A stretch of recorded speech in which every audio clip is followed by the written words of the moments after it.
Hello, and welcome to On Becoming a Healer. In December of 2024, a trio of organizations that guide the goals of medical education issued a report specifying what medical students should achieve by the end of medical school. These are broadly termed foundational competencies. And among those foundational competencies, the first sub-competency under patient care struck me as new and important. It says that by the end of medical school, a student must be able to integrate patient and caregiver context, needs, values, preferences, and experiences into patient care. Did you hear that word, context? It wasn't there before. And it's a topic my co-host Saul Weiner has been working on for over 20 years. Why is it there now? Will it make a difference? That's what we're here to unpack. And first, I'd like to say hello to my co-host, who is also the expert guest. Hi, Saul. Hi, Stefan. In a moment, we're going to unpack all this. But before we do that, I think I have to introduce you, Saul, on this one, because you're not just a co-host, but you are the expert. Dr. Saul Weiner was a medical residency program director for 11 years. He was also senior associate dean for the four-campus University of Illinois system for both graduate and undergraduate medical education, and has a long history of research on medical decision-making, specifically this issue of patient context. But anyway, Saul, I'd like to ask you, why is this topic important to you? So there are a few things that really got me interested. First, I think it's useful just to talk about this whole foundational competency project, which, as you said, just got announced in December and was a multi-year initiative that involved three major organizations: the one that oversees medical student education, the AAMC, the one that oversees its counterpart for doctors of osteopathy, and then, of course, the ACGME. There's some people who don't know this. ACGME is the group that evaluates residencies. Exactly. It's the Accreditation Council for Graduate Medical Education. Competencies have been sort of interest to medical educators for quite a while. If you go all the way back to the 1990s, it actually started with a Canadian counterpart developing them, and then we went through this whole process in the United States through phases of developing these competencies. And there's been some changes in lingo. For a while, we were talking about learning objectives and learning outcomes. And then we started talking about competencies. And then we started talking about entrustable professional activities, or EPAs. And this can kind of become an alphabet soup for people. But the one thing we didn't have at the point where they started to do this project is we didn't have a set of competencies that were developed specifically to describe what someone should be able to do at the end of medical school that was consensus, both from the AAMC, which oversees, as I said, allopathic medicine, their DO equivalent, and the ACGME, which is the organization that oversees residency training. And so it was realized that that's just something we should have. The other thing is there are already a set of competencies for graduation from residency, the ACGME competencies, which go back more than 20 years. And the idea was that these should be sort of aligned with those, but obviously at an earlier stage of development. So they adopted the same 6-category framework, which is professionalism, medical knowledge, patient care and procedural skills, interpersonal and communication skills, practice-based learning and improvement, and systems-based practice. Yeah. So anyway, so that's the basic reason why we ended up having this new exercise, which, as I said, played out over several years and was just released to a certain amount of fanfare. Now, as you pointed out, one of them that really interested me was the first sub-competency under the category of patient care and procedural skill.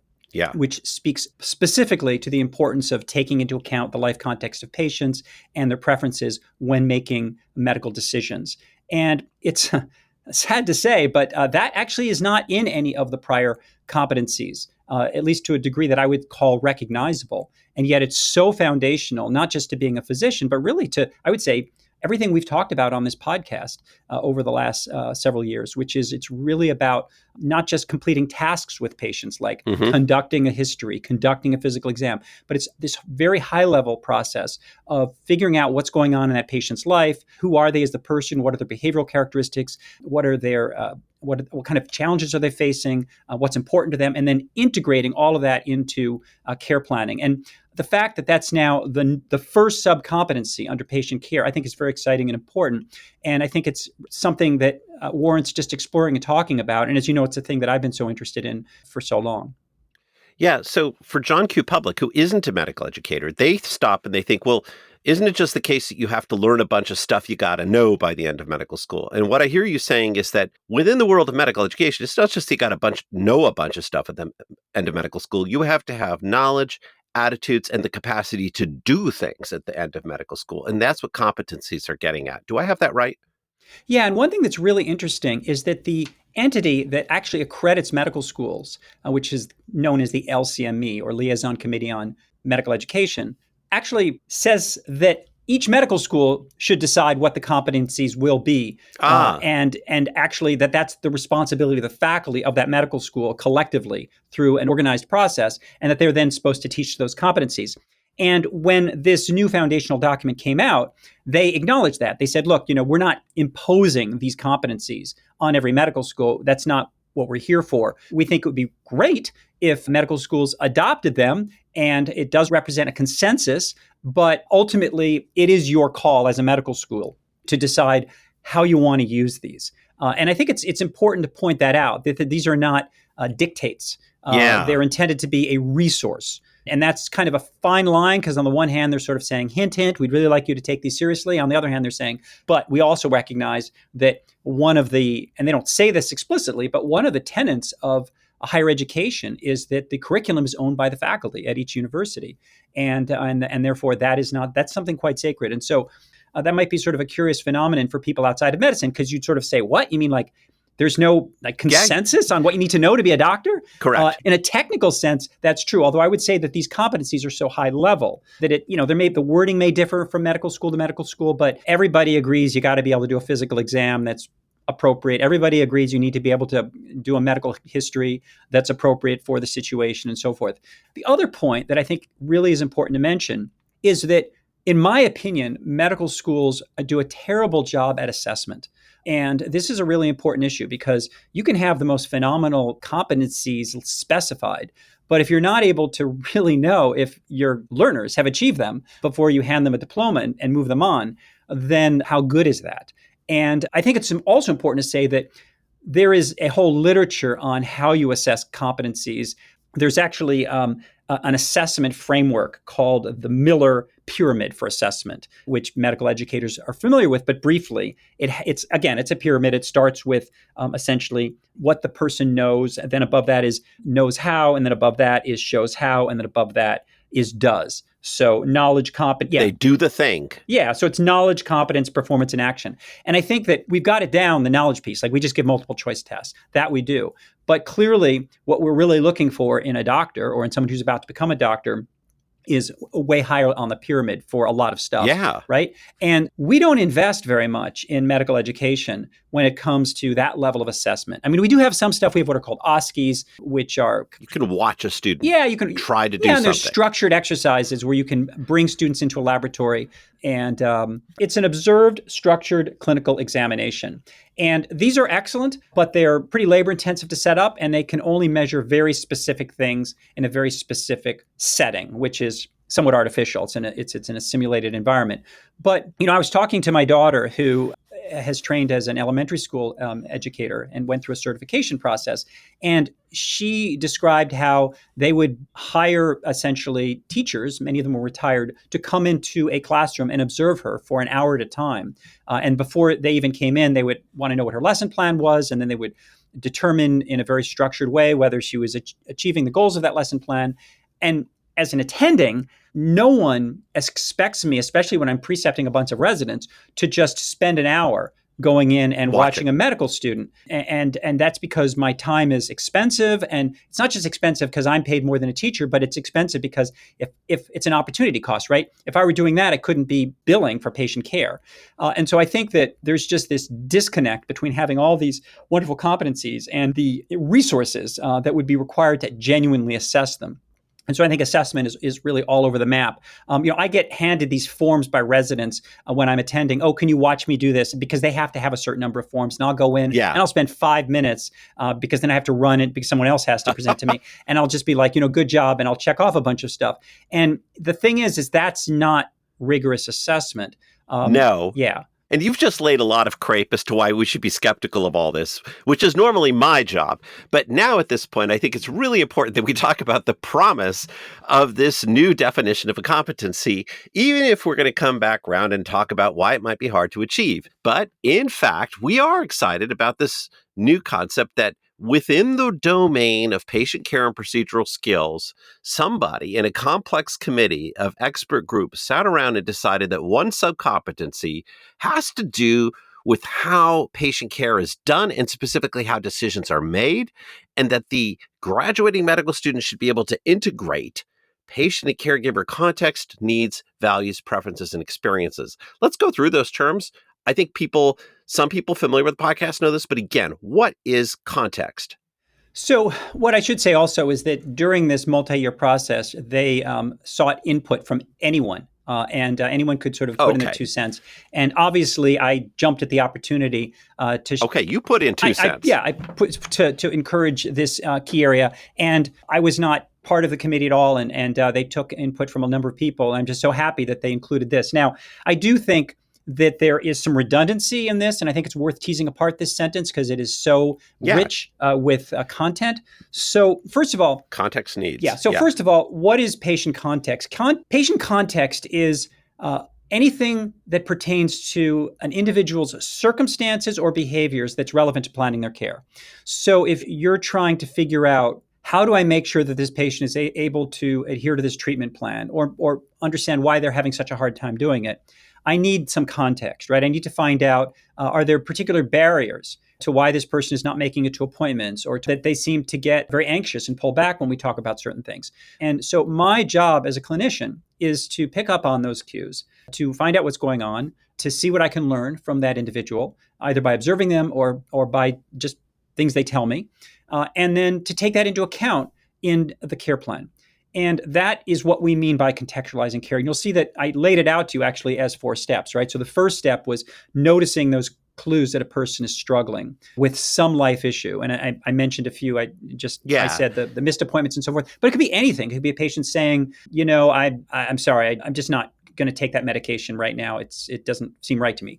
Anything that a patient says or that you observe could be a clue that there's something going on. And it could be in their head, like an anxiety, a lack of trust, or it could be something outside, a circumstance. And then your job is, and we call that the contextual red flag. Yep. That's the red flag. And I'm supposed to ask about it. If I'm a good doctor, I'm supposed to notice it and then inquire in some way? Yeah, and we call that contextual probing. Hey, I noticed that you were supposed to go to cardiology and then also you're supposed to see the rheumatologist. I see you didn't make it to those appointments. Can you tell me about that? What's going on? Those would be contextual probes. And then the contextual factor would be what they tell you. And that's an iterative process. You may have to ask a few times. It could be any number of things, right? It could be, as I said, it could be a trust issue, an anxiety issue, an inability to afford something. I can't afford the medicine? Yeah, any of those things. We call that the contextual factor. And then the fourth thing is, what do you do with that? Let's suppose a patient tells you that their vision is poor and they can't read the bottle. And their caregiver has left town. It was their daughter who went off to college. Whatever it is, your job is to figure that out and to say, okay, let's work together to sort that out. And that's the process of contextualizing care. And as you know, we have audio recorded thousands of visits over the years, and we've measured each of these steps, whether they occur or not. And we found that physicians fall far short of doing this competently as a cohort. Some of them are better than others, but that's a competency, right? Because if you don't do that, you're going to end up with care plans that look good on paper. You prescribe the medicine that is recommended by guideline, but you're just ignoring the fact that there's so many indicators the patient is probably not going to be successful. So that's what we mean by contextualizing care. And then eliciting preferences. Yeah, I just want to list the words that follow right after context in this subcompetency. Needs, values, preferences, experiences. Now, needs, values, preferences, and experiences. Are any of those things also context? I think there's redundancy here. I think that there are really just 2 categories that I would have had here: context and preferences. Because as I see it, the term needs is a little nonspecific. If the person's need is that they need an antibiotic, that should fall under a different category, right? That's a biomedical issue. And if the need is that they need a ride to their appointments, that's a contextual issue. So similarly, I would say patients' experiences, that's context. If they're relevant, right? If it's relevant to their care planning. And relevant is really important here because people have all kinds of things going on in life that just are not relevant to their care. That's not patient context. It's interesting. It's useful. It might be nice to hear about the fact that their nephew got married, but if it has nothing to do with their health care, we wouldn't call it patient context because it doesn't pertain to the role as a patient. Doesn't relate. Exactly. And then, so really, I would have divided this I would have just integrate patient and caregiver context and preferences into patient care because I think the other stuff is just kind of redundant. Similarly, I would say values fall under preferences. Preferences are a person's, in general, in the world of medical decision making. When we say patient preferences, we're talking about a patient's preferences as they relate to their care. Their preferences, for example, between two treatment options that carry different risks and benefits. That would be a preference. Now, that's going to be driven by their values. So I don't think you need to really add values if you already have preferences in there. So, if I'm going to nitpick, I would say that this was a little bit wordy. Sure. But the essence is there, which is that this is really about how fundamental to being a physician is the capacity to do this. And from the thousands of recordings we've done over the years, this is where physicians are greatly underperforming. And I think some of it is just because, as I've talked about and as we've talked about, there's so much of an emphasis on just being an efficient task completer during visits. And the efficient task completer is you're sitting at the computer, you've got the patient in front of you, and you're just trying to get through a list of things. Yeah. It's sometimes like a list of questions I need to ask and to show that I got answers to in order to bill at a certain level. And sometimes it's a list of referrals that I need to put into the computer in order for the visit to be finished. And it's sometimes a list of prescriptions that I need to somehow type into a portal of some kind so that they appear at the pharmacy. And this stuff overwhelms the visit. And it means that I may not actually ask about preferences or notice when there's a contextual issue. Saul, it kind of drives me crazy that when the media describe efforts to improve medical care, they usually describe technology or burnout. Like those are the two big hot stories. Like there's this new treatment, it either works or it doesn't. And these are these things that doctors are all burnt out. But I've never actually heard a single serious news story in a major outlet describe efforts to understand patient context or their preferences. Like somehow those are invisible from the public discourse on what medical care decisions are. Yeah, it's extremely unsexy because you could go back thousands of years before any of this technology existed. And the importance of understanding the context whenever you're with a patient would be just as meaningful. I think the difference, of course, is that in an earlier era where our clinical interventions didn't really work, like if your clinical intervention is putting leeches on somebody, then the context is really not that helpful, because what you're going to decide to do and make sure happens to them isn't really going to help anyway. So obviously, I think that as healthcare has become more and more effective, the impact of attending to context or not attending to it is increasingly important. The other point I think that is really timely is that we are now moving into the era of artificial intelligence. And everyone is wondering, how is AI going to impact our profession, in this case, the medical profession? What I would say is that this subcompetency is really the one that we as physicians need to master if we don't want to be replaced by robots, because this is the one that is so deeply, uniquely human. So if you look at some of the other ones under patient care, gathers relevant patient history. That's very robotic. That's like a task, right? Gathering a history. You could say performs a relevant physical exam. Well, we don't have robots that can do physical exams yet, but it's a set of tasks, and maybe we will. Creates and prioritizes differential diagnoses. AI is fantastic at that, right? Yes, it's really good. I once posted a thread on X about a differential diagnosis between a computer and a human competitor, and they both were excellent, by the way. That the human was amazing. The computer was also amazing. Yeah, but what we have found, and our team has actually a grant from NIH to try to use AI to assess whether clinicians are contextualizing care based on audio recordings of those physicians interacting with patients. We found it's really hard to teach AI to even know if care is being contextualized, which suggests that it's not ready for prime time. And we've had top-tier AI computer scientists working with us. When you're with a patient and you are fully present for that person and you're on your toes, and you're picking up on clues that person is struggling in some way, whether it's behavioral things that I mentioned before, or the look on their face, or something they say, and you also have developed enough of a rapport for them that you're able to figure out how to probe, to start to ask about it, to elicit the information, to have to build the trust that they will tell you. Someone may be quite embarrassed to explain that they can't afford something, or that they don't trust you. These are hard things. If you're able to go through that probing process sensitively, iteratively, elicit the underlying context, and then work with the patient to adapt care accordingly, that is profoundly human and requires a high level of connection, engagement, caring, Yeah. And that's increasingly important as we think about what it means to be a doctor and how that's going to be different from anything Yeah. that AI can do. Yeah. And I've been in those rooms where the patient just says, I don't know, doc, I just didn't want to do it. And you can't just say, well, why didn't you do it? Like, that's the obvious question because that's confrontational. It's like, oh, I wonder if you could tell me a little bit more about that. Like, it's a very tricky moment where you sense that something's not quite right and whatever the heck it is you're trying to accomplish medically, and where you probe and you're trying to do it in a way that reflects the connection you're trying to form at the same time. Maybe AI can one day do it. It's not there yet. And it seems, as I agree with you, uniquely human. Okay, let's imagine that I am a medical educator. I run a clerkship in a medical school. Perhaps I'm a dean. And I think, now that this is written down, I knew something about context was important. I'd seen some of those papers, but now we really need to figure out how to do this educationally. What exactly am I going to do as a faculty member, or am I going to ask faculty members to do in order to promote the ability to integrate patient and caregiver context? What should I be trying to do at a medical school? So I think two things. First, I think that educators need to understand what it means to contextualize care. And if they think they're already doing it well, there's a good chance that they haven't really grasped what it is. We know that from the thousands of recordings that we've done of physicians at all levels across the country, that the Okay. performance in this area is often quite poor. And this is different from just being humanistic. It's different from just Yeah, I saying, care about my I patients. care about really my patients and I empathize with them and all that kind of stuff. And we have great conversations and I love them, they love me. I mean, that's all that has value, but that isn't what contextualizing care is. Contextualizing care is something quite specific. It's the ability to adapt care to a patient's circumstances and behaviors, to the context when necessary.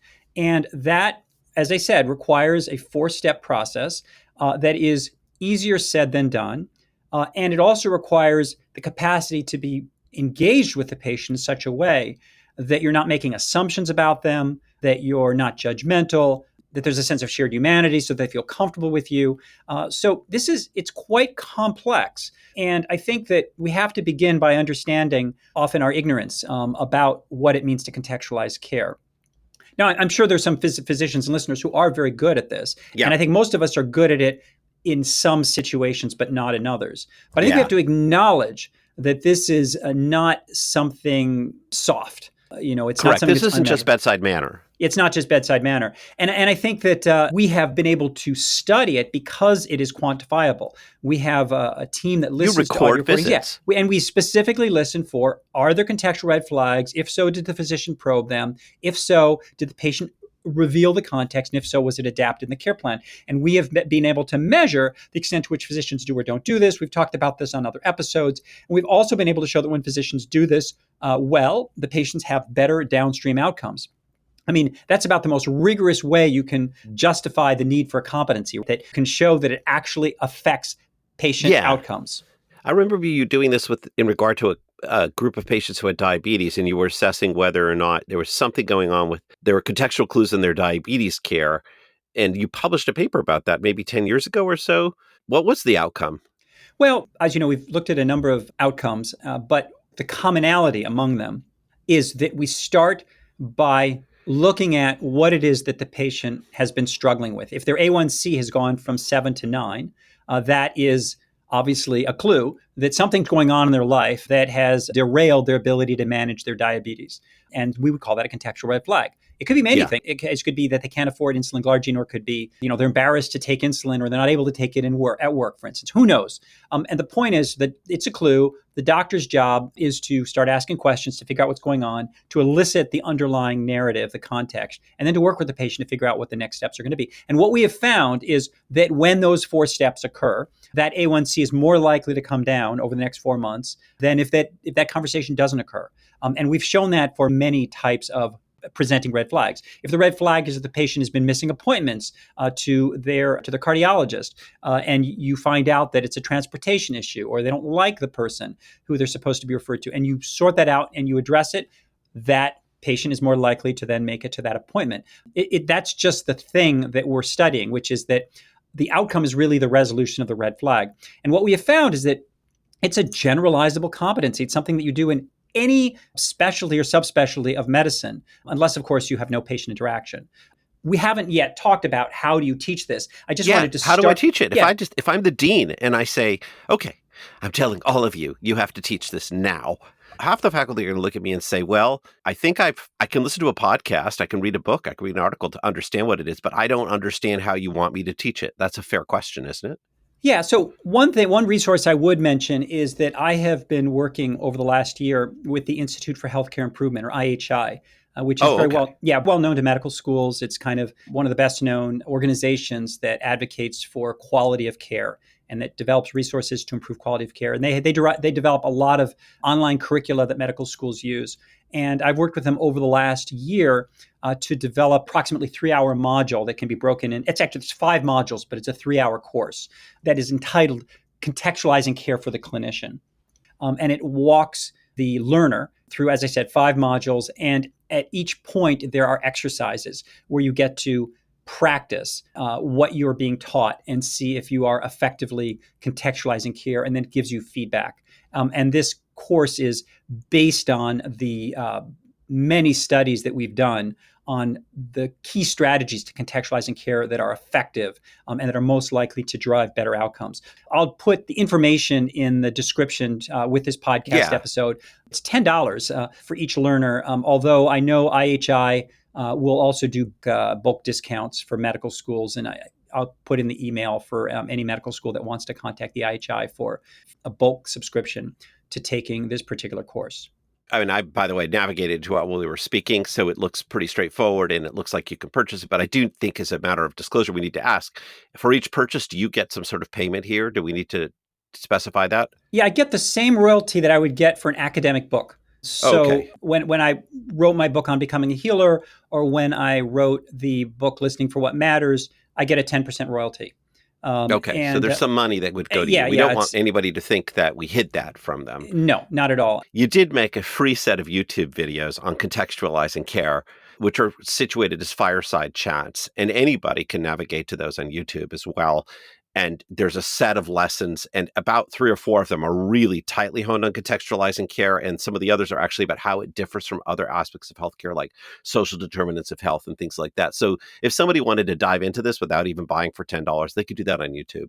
Yeah, absolutely. And what happened is it was those videos that got the Institute for Healthcare Improvement interested in Ah, working with me to develop the course. cool. And those fireside chat videos I created were basically the best I could do in my living room with my fire With the lit. fireplace in the Yeah, my fire background. lit. Yeah, in PowerPoints. And what I was able to do is work with the much more technically savvy instructional design team at the IHI to build a course, which, by the way, uses some of those videos in part, at least, Oh, that's cool. and do something that was better than what I could do on my own. So there are steps that could be taken to teach this. Saul, do you think that usually there's a fight at medical schools about how much time to give to things in the curriculum? Everybody's got their piece, and it's like, in the second year, we're going to give endocrine this many weeks, and we're going to give musculoskeletal that many weeks. Does this become a competing piece that somehow is going to now have to fight against neurology and endocrinology in order to get a piece of it? Or can it be, how's it going to fit?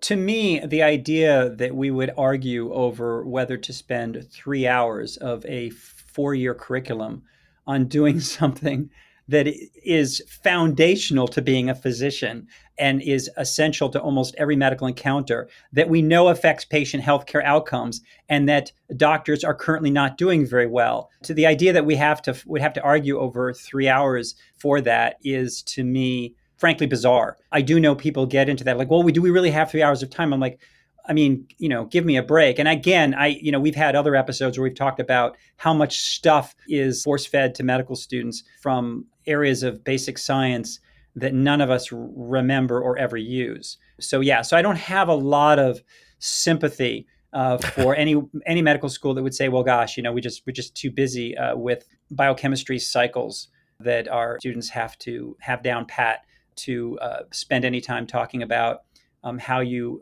effectively take patient life circumstance and behavior into account when planning patient care. I think the other thing that's often assumed is that, oh, well, this is kind of common sense. You just have to be a caring person. And as long as they're professional and they care about their patient and they listen and they're, quote, patient centered, this will all happen. And that's just not what the Yeah. evidence shows. You just have to ask, I mean, you have to begin asking, why did this really happen? And I've sometimes run into this will happen on the wards all the time. Actually, this is where there's no real competition for a curricular time, because when you admit someone to the hospital and you're rounding with what are typically now second, third, and fourth year students, there'll be certainly, a recrudescence or a recurrence of a chronic illness where the management plan failed from the last time. And now we're discussing, why are they here now? This is a very internal medicine thing. Sorry, surgeons. But it also can happen in surgery. And you say, well, what went wrong last time? How are we going to fix this? And very often that does come down to inquiry around context. And there'll be one fourth year medical student who will figure it out, and no one else will have asked. And you can actually teach that at the bedside, in a sense. Let's put our heads together with this patient as to what failed. So now that we sort of dealt with a little bit on kind of a little bit the challenge of curriculum or curricular time, I noticed that the list of sub-competencies was very long, and that I recognize that this is not actually mandatory in medical schools. But if medical schools take it seriously, how do they assess if they achieve these things? You gave us some reason for concern that maybe it's hard to assess if a medical school is accomplishing what it's supposed to accomplish. Should we be worried about that here? Yeah. So, I mean, again, this is a longer conversation, but if we just arbitrarily pick any of these, let's say gathers relevant patient histories from multiple data sources as necessary.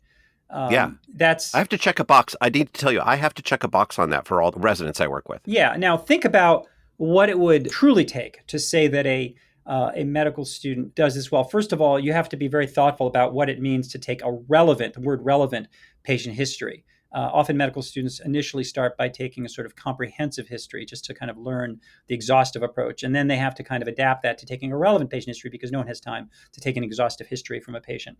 And then the question is once the rater, whether it's an attending physician or somebody, a fellow or somebody who's in charge of determining whether that medical student is gathering a relevant patient history, is there going to be a consensus across several fellows or attendings that reflects high inter-rater agreement?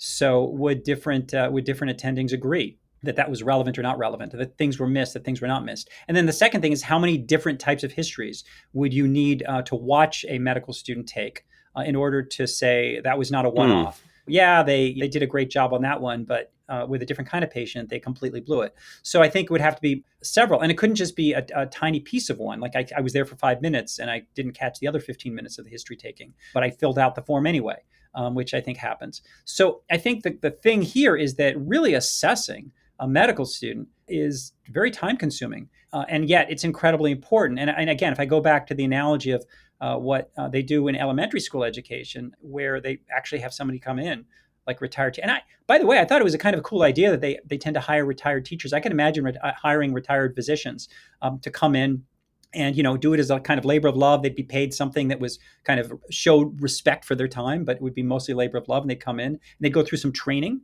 on how to assess learners, and then they would do that. Now there are all these complexities because there are rules that say you can only be evaluated by somebody who is a member of the medical school faculty, and so I think there would have to be some flexibility and adaptability to come up with a robust assessment process of medical students that was compliant with LCM expectations, and would obviously still cost something. It would be time consuming. But I think we, as a profession, as a medical education system, have just fallen far short of what is necessary to really determine whether students are achieving these competencies. Again, that's my opinion, but having been an Yeah. attending for almost 30 years, it's hard to argue otherwise. Yeah, but we have to have some sort of target we're aiming for. And sometimes there are aspects of the target that are aspirational that we're moving toward but haven't fully grasped. This is not the same thing as evaluating a single technical task, like how quickly you can maneuver an aircraft from one latitude or one altitude to another.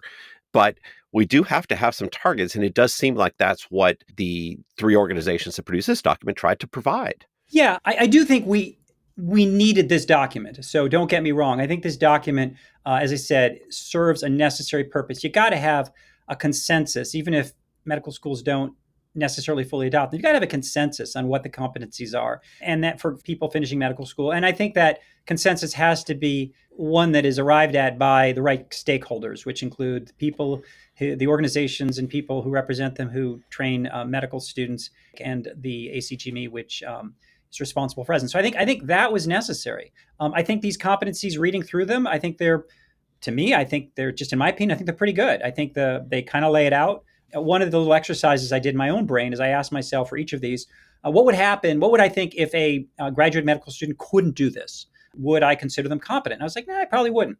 I think it gets a little bit more squishy as you get towards the end and you start talking about things like systems-based practice, which is pretty high level. It says, describes health policy in the financial context of healthcare. Oh my God. Yeah, would I say a person isn't competent to graduate medical school if they didn't know that? No, I think that's kind of a stretch. Yeah. And so I think that as you get into the latter of the 6 broad categories, I think it starts to get a little bit unrealistic to say this is a undergraduate medical education competency. I would call those more like icing. But I do think that certainly the ones under the key headings of professionalism and patient care and procedural skills, medical knowledges, those all struck me as, basically necessary, well worded, and I'm glad that there was a consensus. So, but like I said, they're necessary, but far from sufficient for bringing about meaningful change.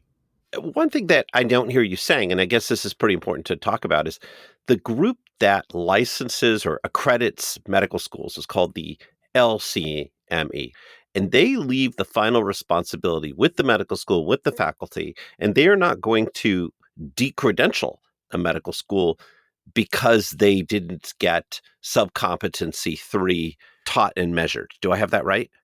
Yeah, technically they're not. They will definitely look to see if a medical school does have a set of competencies and if it show that it's mapped its curriculum to those competencies. It's going to look for that. And I think it's going to probably use this document as a basic, I should say, starting point. So if they notice that a medical school has omitted some of these, they may come back and say, hey, how come you don't have these? They seem important.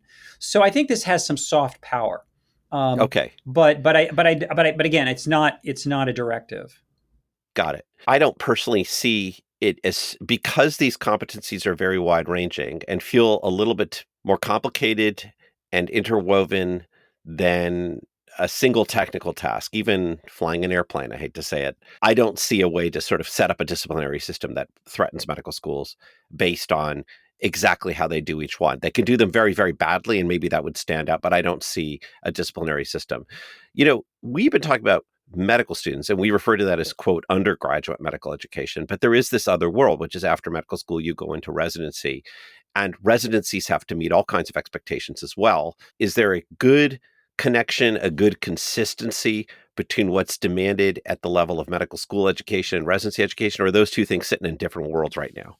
Well, this document does bring them in alignment. So as I said, if you go all the way back to, I think, 1999, the ACGME came up with these 6 broad areas.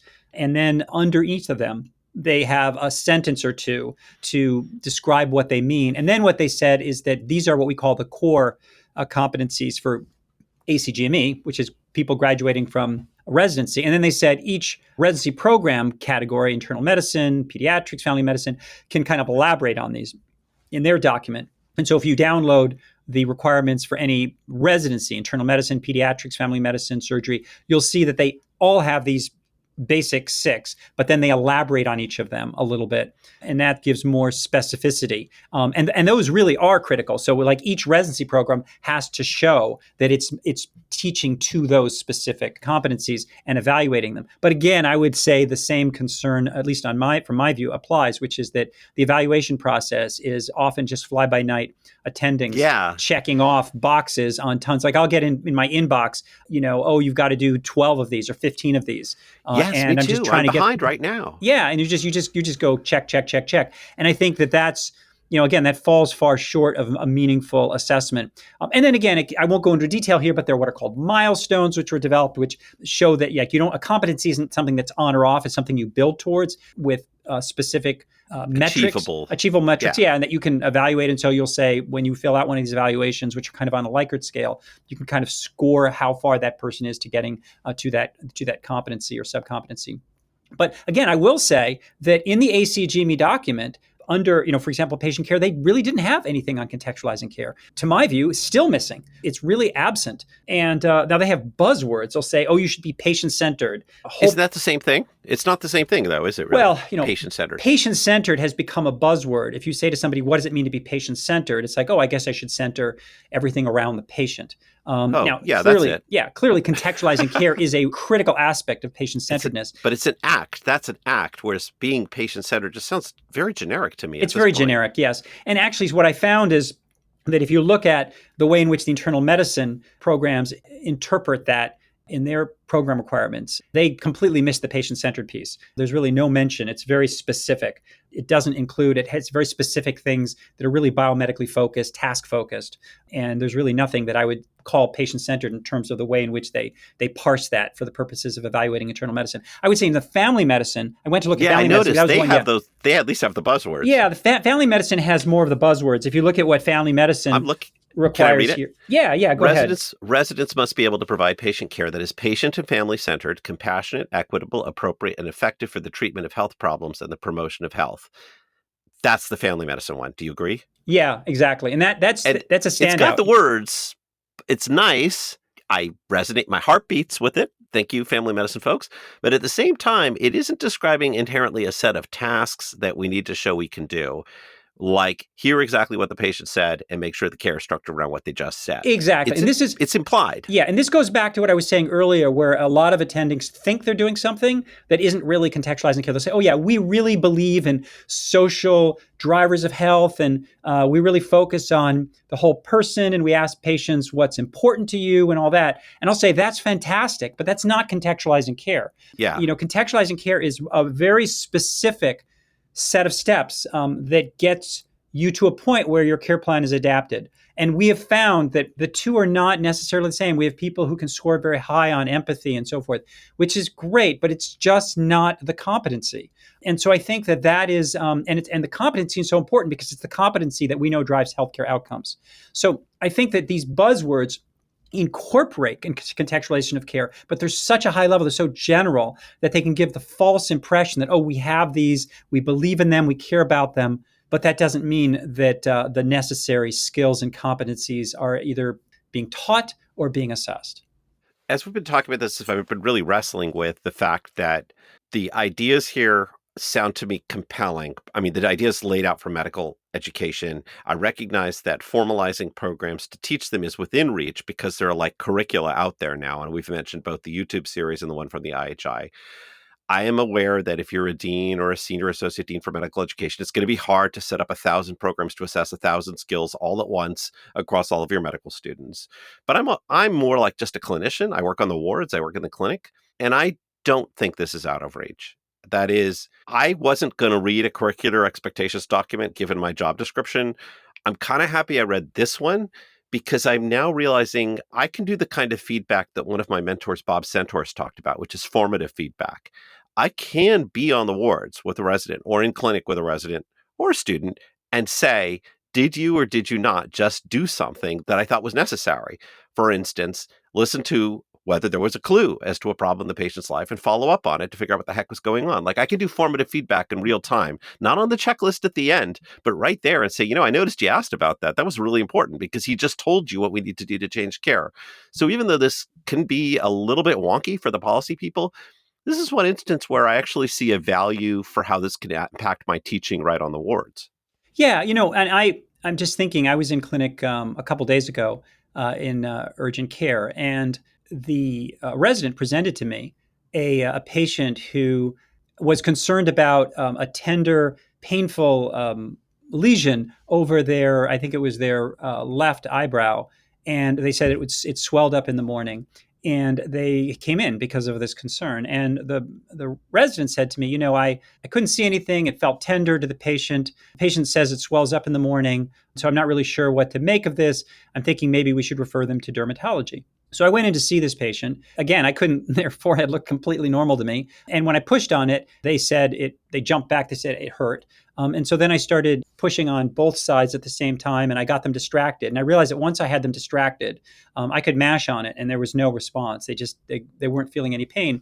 And so then I started asking, and by the way, this was a veteran because it was at a VA. And I started to wonder to myself, like, what's going on here? Why is this veteran come in on actually it was a holiday and is so concerned about something that I can't see that looks completely normal? and that doesn't really actually seem to hurt them when they're distracted. And so I started to think about like, well, what could be going on here? And I asked the patient, like, what are you? And so the contextual red flag for me was this disconnect between the patient's anxiety and what I was finding on exam. And I said to the patient, have you taken any photos of this swelling up in the morning? And they're like, no, I haven't done that. And so, and for me, physiologically, I just couldn't think of anything that would Yeah. make that happen. So I started to worry that there's something going on in this patient at the level of anxiety. And it turned out that the patient had had a stroke some years ago, had lost some hearing in their left ear. And I asked them, what are you worried about? And they were worried that this could be some sort of, that maybe they had some blood clot. And they were very anxious. And they actually were kind of perseverating on that. And so I said to him, look, no, you're doing terrific. I see nothing for you to worry about. This definitely is not a clot. This is not at all related to a stroke. And they were so relieved. And I said, of Wow. course, you can take a photo. If there's any swelling, you can bring it back in and so forth. But that, to me, was a 4-step process of contextualizing care. And I think that was something that our resident didn't know how to do. They were like, I can't figure out what's going on. Let's refer this person to a specialist. Yeah. Right. But what they weren't picking up on was the contextual red flag. And that really is the process that's just one of a gazillion examples of the process I'm referring to, that we hear physicians miss in so many different dimensions because they don't think of these things as contextual red flags. Here, the red flag is that there's a real serious discordance between the patient's apparent urgency about the problem and what you can observe. This usually results in just discrediting the patient or turfing the patient. Those are the two normal de facto responses. Pain out of proportion. I hate that phrase, completely hate that phrase. But what it is, oh, there's a discordance. That now is the thing I need to follow up on. And I now need to ask questions that would get any avenue possible into where this is at. And frankly, this resolved the problem. Like, they could have made 3 more visits to different emergency rooms around town for this forehead issue, but for the fact that you kind of got them to lay out what they were really worried about. And then you could actually reassure on that front. And probably they went home thinking, yeah, my forehead doesn't feel right, but you know what? I'm all right with this now. Yeah. And I will also say that afterwards, I had an opportunity when the resident wasn't busy to walk them through the 4-step process. And show this as an example. And so it was an opportunity to teach it on the fly. And so I think it really is it's something that has to be taught explicitly, and not just in one example, but in many examples, so that physicians start to think about contextualizing care as part of what they need to do. And that's what I mean by physicians becoming aware of the structure of how this is done, and then how to teach it. By the way, the IHI is planning, we're hoping to create a second curriculum for medical educators on how to teach contextualizing care, but a requirement for that second curriculum will be that they complete you can think of it as 101 and in 201, right? Building the foundation by taking the first set of 5 modules to acquire the skill and practice it. And then we're going to have a shorter course that teaches how to teach it. Well, I want to share a couple of my take-homes here and then leave you with the last word. So one of my take-homes here is that I was prepared to go into this podcast describing how frustrating it can be to look at 26-page PDF documents that have lots of terminology that I'm not sure how they'll be measured.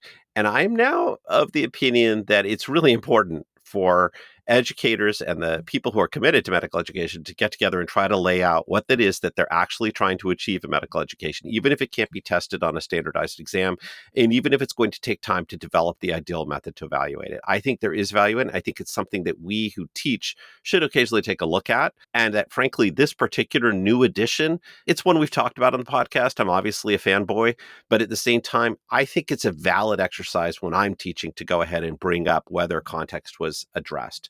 So for me, that's a little bit the take home from this episode. I'm kind of excited that this progress was made. I'll just leave you with the last word, Saul. Are there things that you want to make sure we have in our hearts and minds as we leave this episode? Yeah, I think that was a great summary. The only thing I would add is I think this, at least for me, is something that brings joy to being a doctor. I think that the ability to see your patient as somebody who is facing a whole variety of life issues, circumstances, and behaviors, and to see your role as drawing that out and finding out how it relates to care is really such a deeply human thing. And I actually do think that some of the burnout in medicine comes from not doing that, from just sort of sitting at your computer and just being like, I don't know why this guy's fussing over that whatever on his forehead. It's not my problem. It looks fine to me. Well, maybe we'll have Derm look at it or whatever. I think that is what leads to burnout and a sense of emptiness. But the ability to see that person as a human who may have anxieties, who may have concerns, who may be struggling with any number of things, to care about that, to draw that out, and to realize that that ultimately is going to determine whether your all the other work you've done is going to make any difference. Like if you're not finding out about that stuff, you're going to have this sort of sense that they're not going to take their medicines anyway. They're going to come back and see another doctor. That leads to burnout. I think capacity to value this critical subcompetency, to see it as something deeply human, something AI is not likely to take away from us if we can get good at it, and that allows us to see into our patients as fully human in the same way that we too have our neuroses and anxieties and financial problems or whatever they are. That's the joy of being a doctor. And so I think there's value for us as well as for our patients in taking this one seriously. Well, I think that's a great note to end on. I just want to say thank you very much, in this case, for being co-host and guest. Saul, that was great. Thanks, Stefan. We hope you've enjoyed this latest episode of On Becoming a Healer. If you have and you haven't already subscribed, please consider doing so now. Also, please rate us on the Apple Podcast app, as it will help others find us. And if you have a few moments, leave a review. In addition, if you'd like to make a comment about this episode, we'd love to hear from you. There are a couple ways to do that. If you're using the Apple Podcast app, then just open the episode website link and enter your comment there. Or you can directly go to the website contextualizingcare.org, select the podcast tab, and then scroll down and click on the episode. There you'll find the same comment box. Finally, you can always reach us at onbecomingahealer@gmail.com.